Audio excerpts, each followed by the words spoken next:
Alright, I'm sure you guys are getting a bit tired of hearing me speak about my negative experiences with gacha games. I can understand why you would think that I'm just a hater at this point. But my experience with Honkai Star Rail is pretty different from any other gacha game. The game itself isn't bad, the animations are cool, the character design is interesting, and there is a decent amount of quality of life features. Those are three things that this game excels at. But in everything else, Honkai Star Rail is definitely very mediocre. And in this video, I'll explain what I mean by that. So, hear out what I have to say, then tell me what you think in the comment section below. Alright, so first things first. Story. Goodness gracious, the story is the definition of mediocre. There are currently 5 story arcs, not including the tutorial on Herta's ship. Belebog, the Shienzo Lofu, Penaconi, the Shienzo Zhuming, and Amorpheus, which I'm pretty sure is still incomplete. I have a full video on Belebog and the Shienzo Lofu basically making fun of the plot holes and making the story better by recooking it. And I was going to do the same thing for Penaconi, but I was so flabbergasted by how hard the game dropped the ball that I couldn't bring myself to finish it until the time of this story. I didn't play either Zhuming or Amorpheus myself, but I've seen enough content on both to formulate an opinion, and it wasn't very favorable. I don't think I need to mention why having a second China arc that's based off a terrible first China arc is a bad idea, especially when one of the main characters in Zhuming is literally one of Lofu's greatest plot holes, and Amorpheus is, well, let's just say that it needs more time in the oven.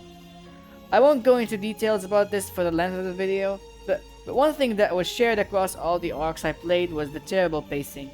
You go from unskippable cutscene to unskippable cutscene, fight a few guys, more unskippable cutscenes, more guys, dungeon-like area of the arc, fight more guys, then boss fight, then cutscene, and it doesn't really flow smoothly at all. It's just the same thing over and over again, and I just couldn't bring myself to care anymore. Speaking of combat, once you get a functional team, you literally have no reason to play the game anymore. There is an auto combat button which plays the game for you, except in the rare occasion where the game actually remembers to not let you use it and gray it out. Don't get me wrong, I love automating farming, and I know you can turn it off yourself when you don't want it, but why bother? Why use your brain when there is a button right there that turns the turn-based combat into an AFK cutscene? And let's be honest here, while they consistently are still adding new features to make the gameplay more in-depth, it's really just flat and boring. Skill point management isn't hard, it's a pattern that you learn and repeat until you win. And while that's true for most other turn-based gacha games, here it is specifically more noticeable because each character only has one skill and one ultimate, which severely limits the amount of actions you can take in combat. This and the fact that your team only has 4 members makes it very hard not to make every encounter feel like an exact repeat.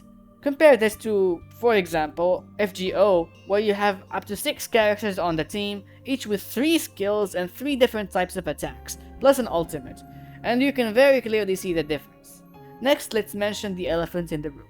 I started playing the game when Ruan Mei had first come out, and I played religiously, doing everything I can as a free-to-play, and yet somehow I failed to get even a single 5-star DPS unit.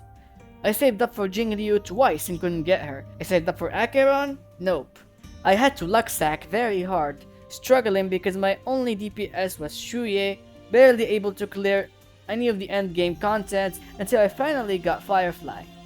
Now, sure, that's gacha for you. You can't exactly expect to get every character you want and have to carefully plan who do you pull for. But seriously, how is that a good thing? Meta talk and tier lists aside, do you really want to be pulling for the characters because of their kits, or do you want to be pulling for characters you like, be it because of their story, design, or animations? I certainly don't want to be pulling for numbers on the screen, but rather for the visual appeal and personality of the characters I like. So the thought that you basically are forced to get and use 5-star limited DPSs and support units to get any sort of work done is shameful and shouldn't be a thing.